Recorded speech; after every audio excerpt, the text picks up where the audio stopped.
Assalamualaikum warahmatullahi wabarakatuh. Apa kabarnya semua? Semoga kalian baik-baik saja. Kali ini saya akan membahas alur novel Donghua Swallowed Star.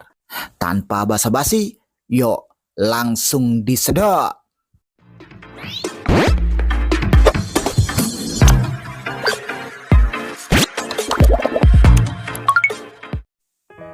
Lanjutkan dari cerita sebelumnya.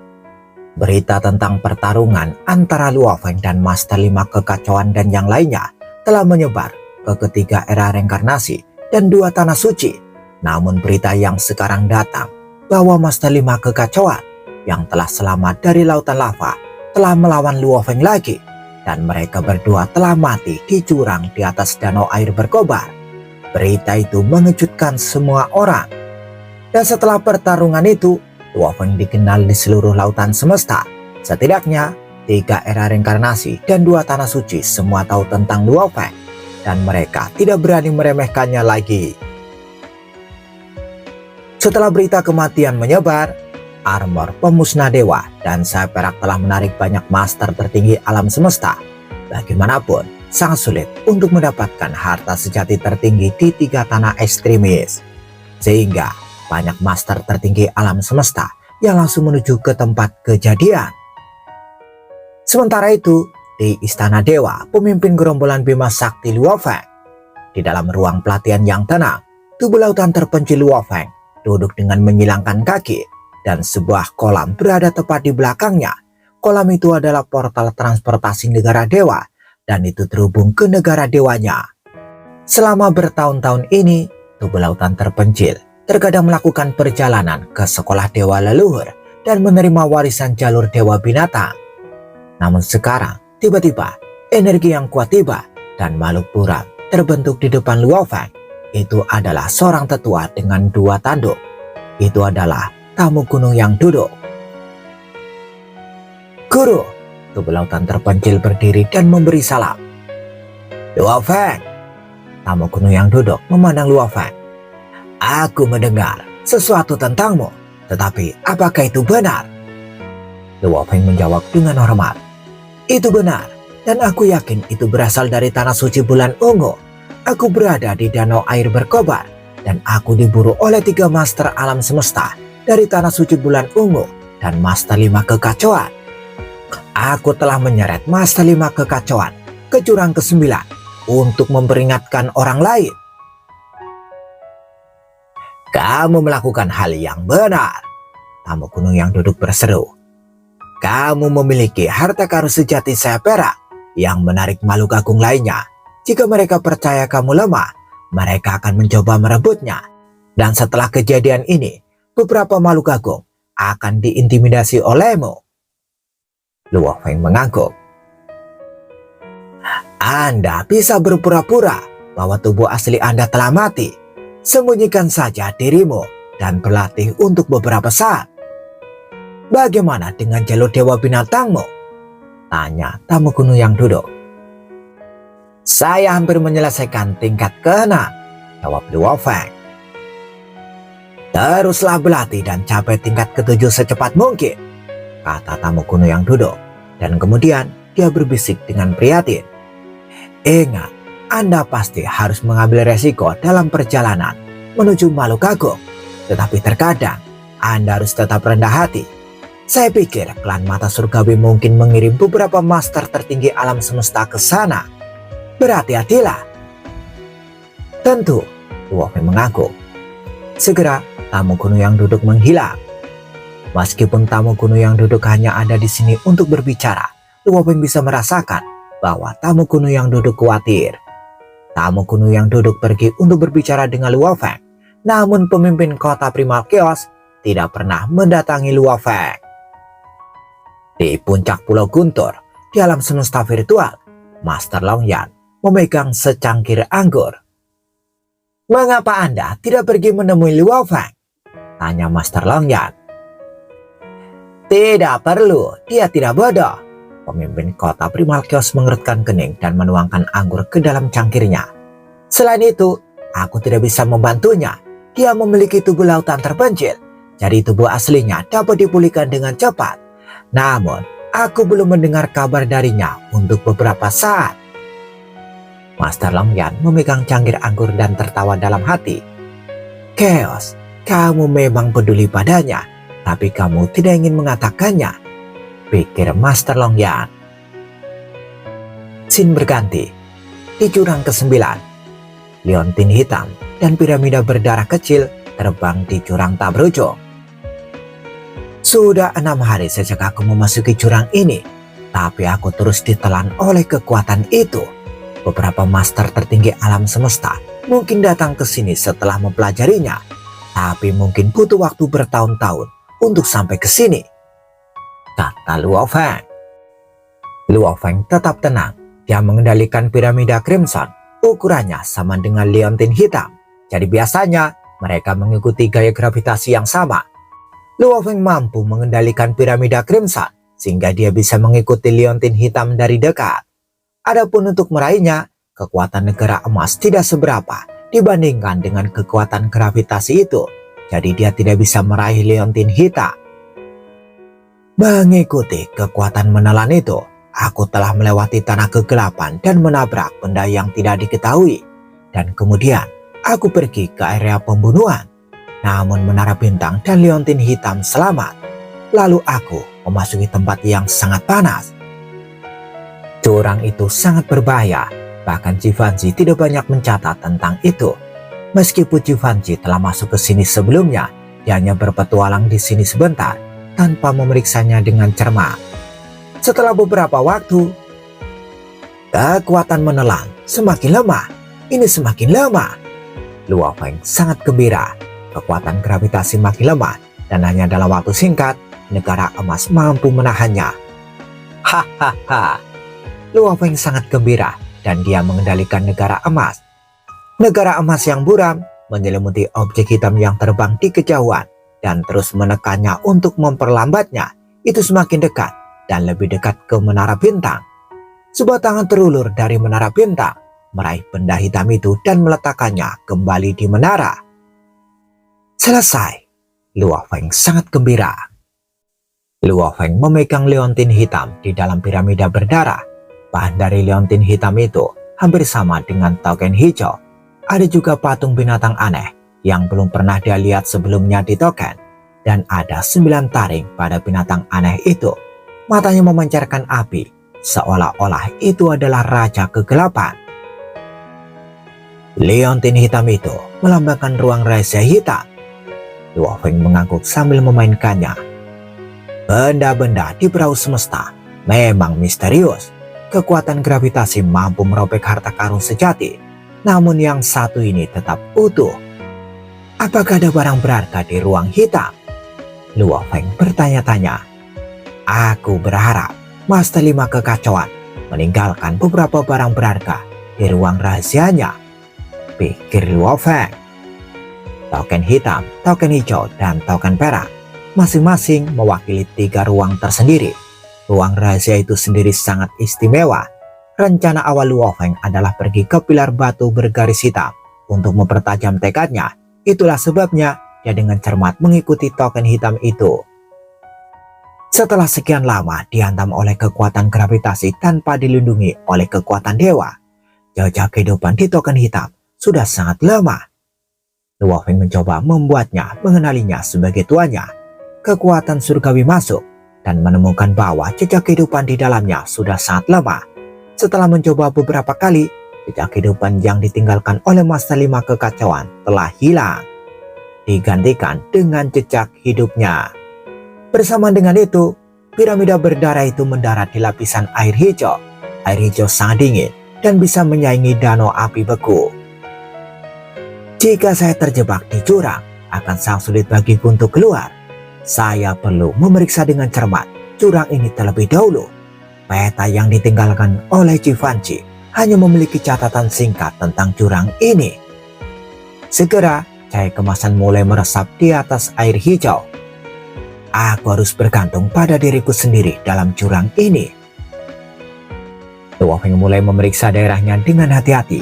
Bagaimanapun, dia akan tinggal di sini untuk sementara waktu. Scene berganti. Aliran udara kekacauan meresap kemana-mana di lautan semesta. Dua makhluk berteleportasi berkali-kali. Kekuatan dari mereka berdua sangat biasa. Namun setiap master alam semesta di samudera semesta akan dapat mengidentifikasi mereka. Keduanya pasti tidak bisa dikacaukan. Mereka adalah master sejati ketiga dan master sejati keenam dari klan mata surgawi. Hantu bermata tunggal di belakang mereka telah menghilang, yang membuat mereka terlihat seperti manusia biasa. 5 kekacauan menderita kerugian besar kali ini, dan ras-ras lain itu menertawakan kami dari klan mata surgawi. Kali ini kami akan menunjukkan kekuatan dari klan mata surgawi kami. Bahkan dua tanah suci tidak berani untuk mengacaukan kita. Namun manusia dari alam semesta asli itu berani. Memang benar, dua alam semesta suci tidak ingin mengacaukan klan mata surgawi. Klan mata surgawi memang sangat kuat karena memiliki banyak master alam semesta. Akhir itu akan datang. Kita harus mengambil kesempatan terakhir kita, dan siapapun yang berani mengacaukan kita akan dihukum.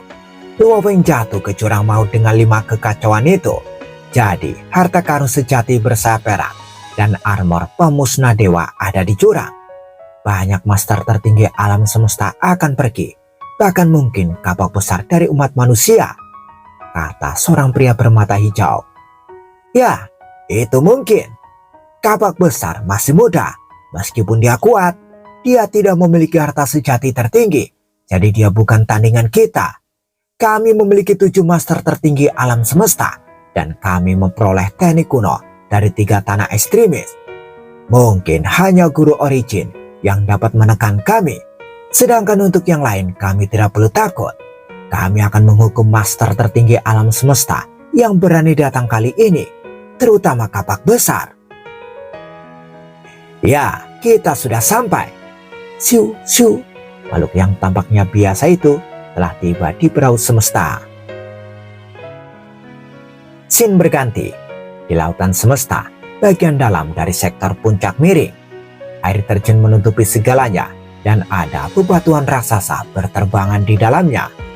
Sering, kapak bersinar muncul. Kapak raksasa itu panjangnya lebih dari 90.000 km dan kepalanya sangat besar. Ada batang ukiran kuno di gagangnya. Ukirannya misterius yang membuat kapak besar itu berkilauan. Itu merobek ruang di sekitarnya hingga terpisah. Air terjun memantul kembali dan bebatuan besar retak. Semua hukum telah mundur.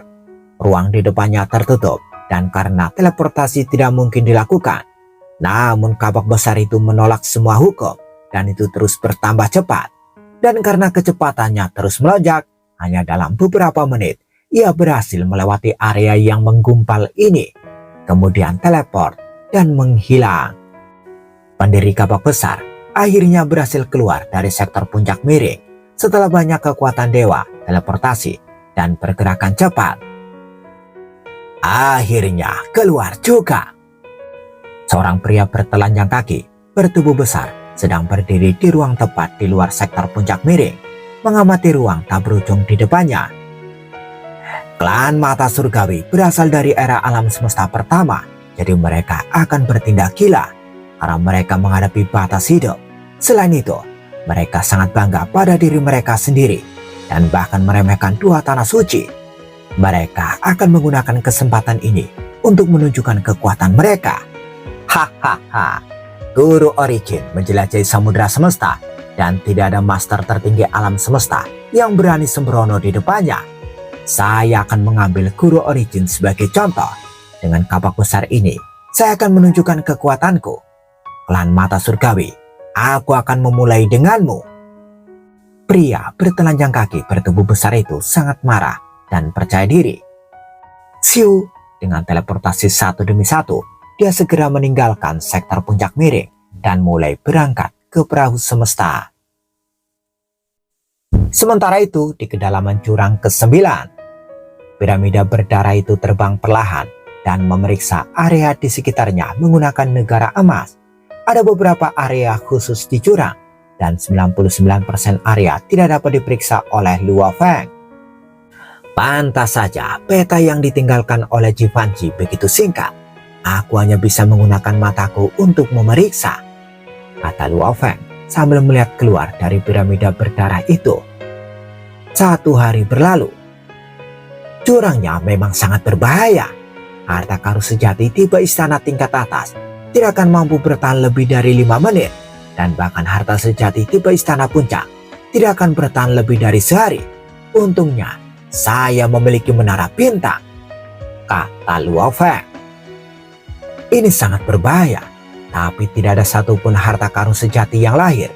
Ini tidak masuk akal. Biasanya semakin berbahaya suatu tempat, semakin besar kemungkinan harta karun sejati yang kuat akan lahir. Namun yang terjadi di sini adalah kebalikannya. Luo Feng bingung. Ada makhluk agung dari berbagai era alam semesta yang datang ke sini untuk memeriksa. Namun mereka semua membuktikan bahwa tidak ada harta karun sejati yang lahir di jurang maut. Bahkan jika ada, mereka ditinggalkan oleh makhluk agung yang sudah mati. Menara bintang terus terbang. Ia menemukan area berbahaya yang berbeda, namun gagal menemukan barang berharga. Luo Feng mengerutkan kening. Dia tidak diblokir oleh menara bintang. Dan dia melihat benda hitam. Coba pergi ke sana. Luo Feng mengendalikan menara bintang dan terbang ke sana. Itu terus semakin dekat. Objek hitam itu tampak seperti sisik hitam. Sisik hitam dari armor pemusnah dewa. Apakah itu? Luo Feng tampak bersemangat. Menara bintang terbang ke daerah berangin. Cahaya kemasan yang tak berujung meresap. Meskipun diganggu, ia masih bisa meraih sisik hitam. Setelah beberapa saat, sisik hitam itu kembali ke menara bintang. Mata Luo Feng berbinar.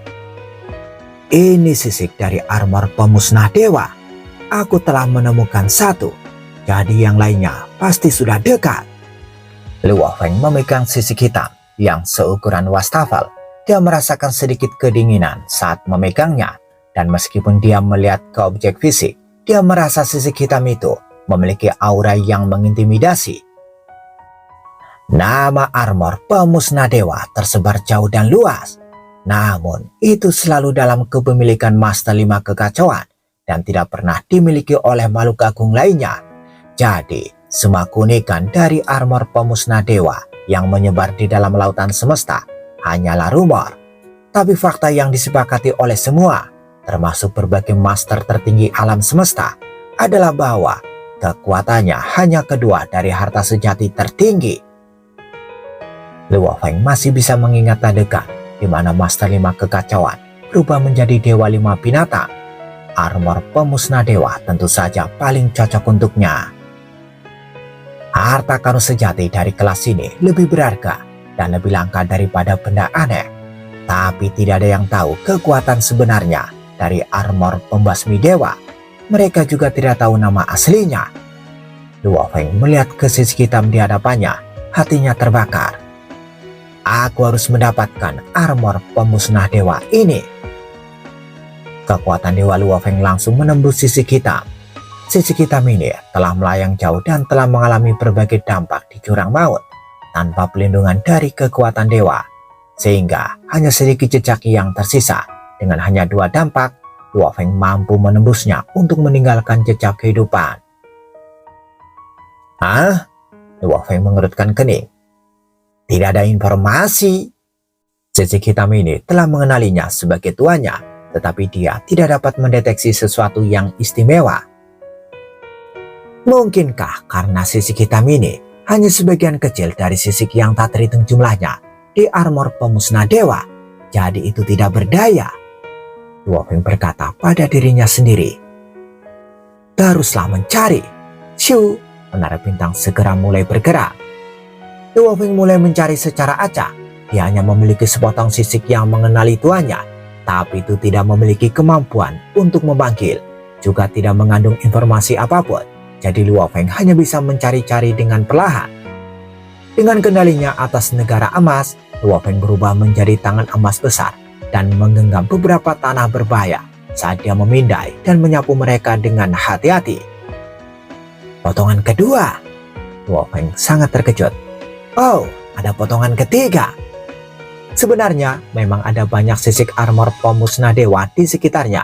Satu demi satu, sisik ini dengan cepat ditemukan. memungkinkan jumlah sisik yang ditemukan Luo Feng terus meningkat. Satu-satunya kekurangannya adalah meskipun jumlah sisik yang ditemukan meningkat, masih belum ada informasi mengenai armor pemusnah dewa yang ditransmisikan ke kesadaran Luo Feng. Scene berganti. Lautan semesta di alam semesta pertama klan mata surgawi. Master 5 kekacauan mengerutkan kening dan dengan cepat keluar dari ruang sunyi untuk berdiri di depan pagar tinggi istana dewa yang menjulang. Dia melihat jauh ke langit. Master sejati pertama. Di hadapannya, di udara, sosok kabur muncul.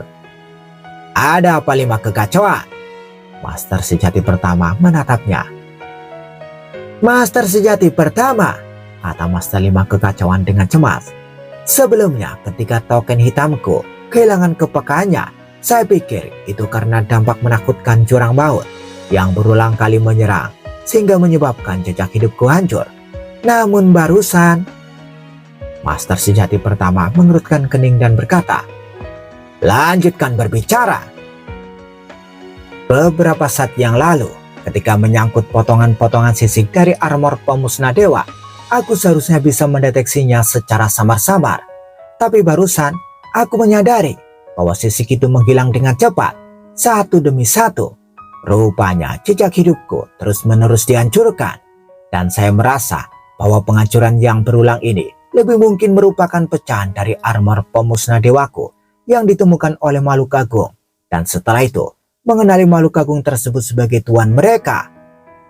Master 5 kekacauan mengatakan ini semua dengan nada serius.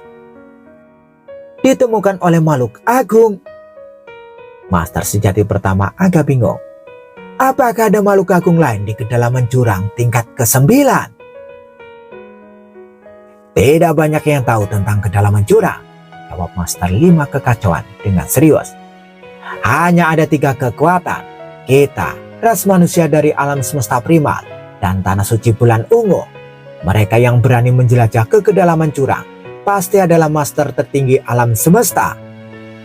Hampir pasti mereka adalah manusia dari alam semesta primal dan beberapa master tertinggi semesta dari tanah suci bulan ungu, atau beberapa master tertinggi alam semesta lain yang ada di dekatnya.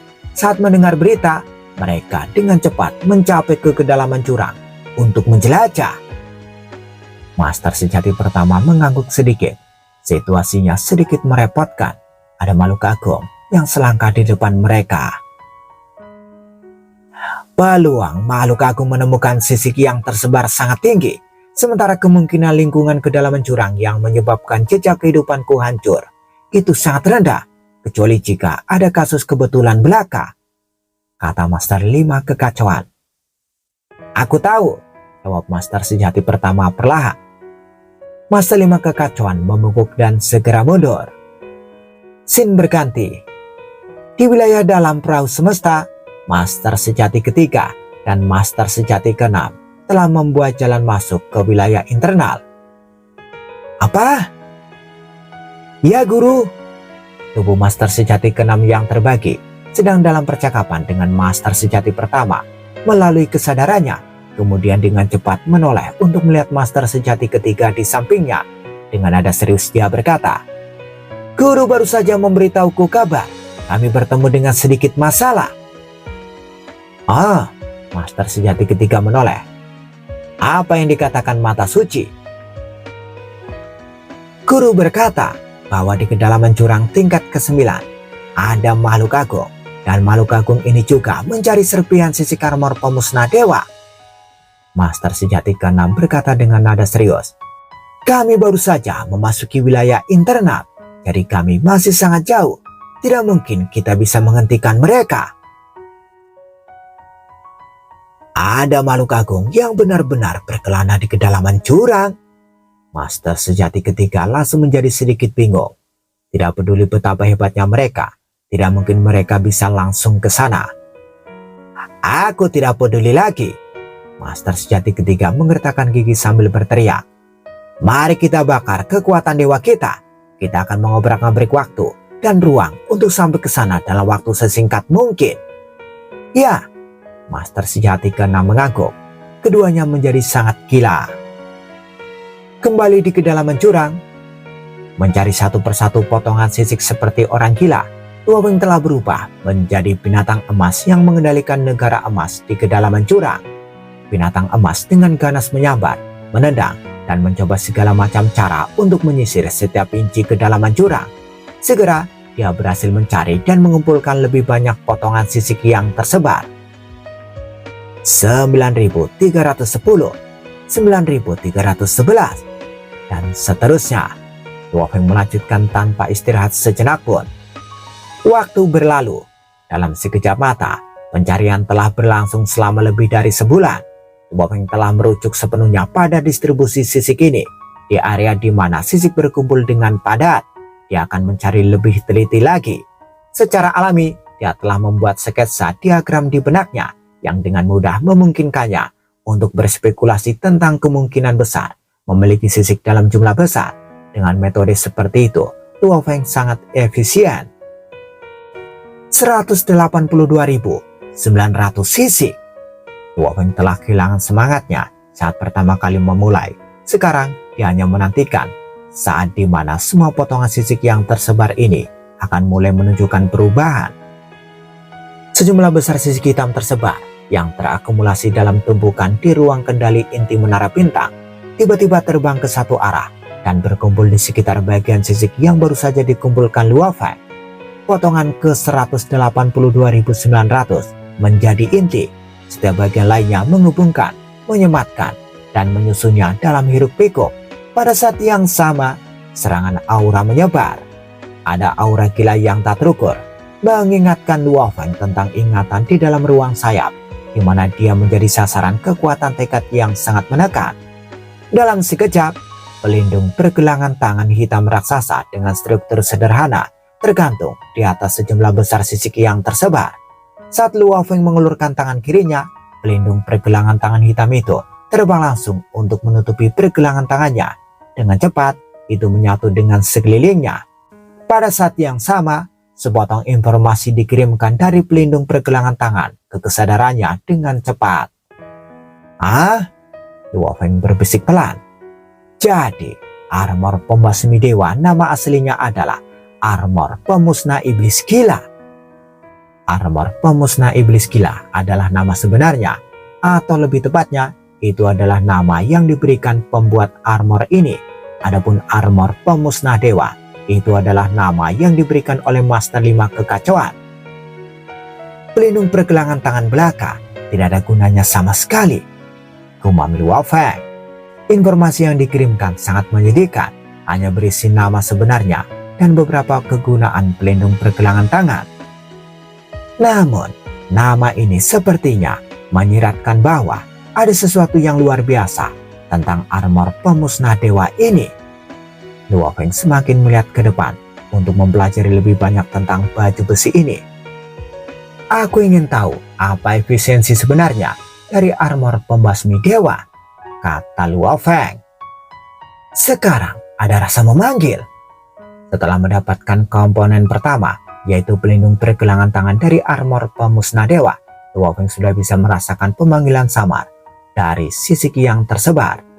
Mengikuti rasa pemanggilan, kecepatan pencarian Luo Feng meningkat pesat dan dengan tingkat efisiensi yang sangat tinggi. Satu persatu sisik dikumpulkan terus-menerus. Dia bahkan mulai menemukan sisik emas. Seluruh lengan kanan armor pemusnah dewa berwarna emas, sementara bagian lainnya berwarna hitam. Dalam sekejap mata, 32 hari telah berlalu. Jumlah sisik dari armor pemusnah dewa yang dikumpulkan Luo Feng mencapai 6.920.021 buah. Berdasarkan perkiraan, dia memperkirakan bahwa dia pasti telah mengumpulkan sekitar 80% dari seluruh armor pemusnah dewa. Meskipun jumlahnya tinggi, dia masih kekurangan banyak bagian sisik armor. Setelah 6.920.021 sisik armor mengenali tuannya, perubahan drastis terjadi lagi. Pelindung pergelangan tangan, sepatu buat perang, dan baju besi, semuanya mulai berkumpul dalam hiruk pikuk. Serangan aura yang mengintimidasi mengalir terus-menerus, mempengaruhi tekad Luo Feng. Namun setelah menguatkan tekadnya di ruang sayap putih, Luo Feng mampu menangkal dampaknya. Segera, armor pemusnah dewa yang setengah selesai terlihat digantungkan di udara.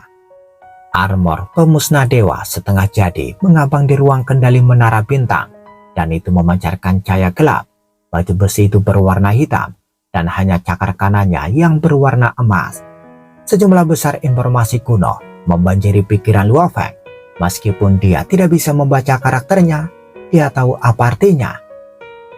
Ini adalah armor pemusnah iblis gila.